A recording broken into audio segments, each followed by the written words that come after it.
چینە قامیشلۆ باس لە کردنەوەی بەردوخانەیەکەکەین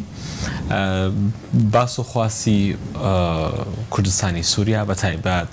لەشکرکێشی سوپای تورکیا بۆ ناوچە کوردەکان هەروەها کشان و هێزەکانی ئەمریکا و ئاڵۆزەیە سیاسەیە کە لە وڵاتە هەیە بێگومان بۆ تەمای ئەوەی کە ترس و دڵڕاوکەیەکی زۆر لە ناو دانیشتوانی و ناوچانە دروست بکات بە تایبەتی لە ڕۆژهەڵاتی فڕاد و ناوچەکانی منبەج لەگەڵەوەشدا لە قامیشلۆ چالاکی هونەرەکان ئەدەبیەکان بەردەوامیان هەیە کردنەوەی نوێترین کتێبخانە لەلایەن دوو نووسەرەوە کە تێیدا ئاماژ لەکردنەوەی ئەم کتێبخانەیە برەودانە بە چۆنێتی ڕۆشنبیری تاک لە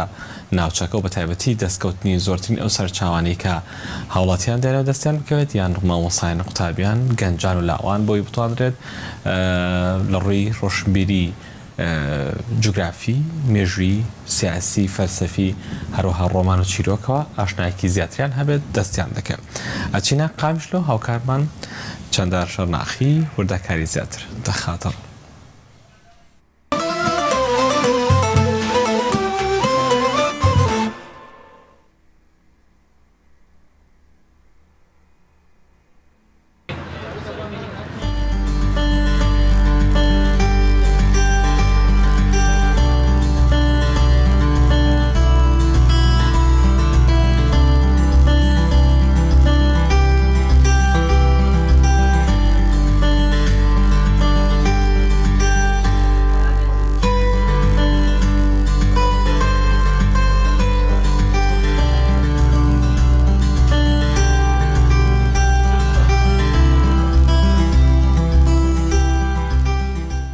دەما کو نوچەین ئەنجامدانا شارێکی دژوار لە دەڤەرێ تێن بیستن لە باژارێ قامیشلۆ بە بەشداریە هەژمارەك ji nivîskar rewşenbîr û kesayetên ku mejûlî xwendina pirtûkan dibin pirtûkxane kafeya Bindarûk hate vekirin. Bindarûk projeyeke çandî kesayetî ye ku du nivîskarên Kurd yên bajarê Qamişlo bi vekirina vê projeyê rabûn. Nivîskar Abbas Musa xwedanê vê projeyê dibêje berî ku em dest bi projeya Bindarûk bikin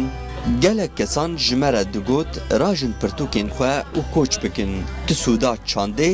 di dema şer de nîne. Lê wekû Abbas dibêje çand û rewşenbîrî ew ya ku hêviyên mirov geş dike. دمك جو قفي تركال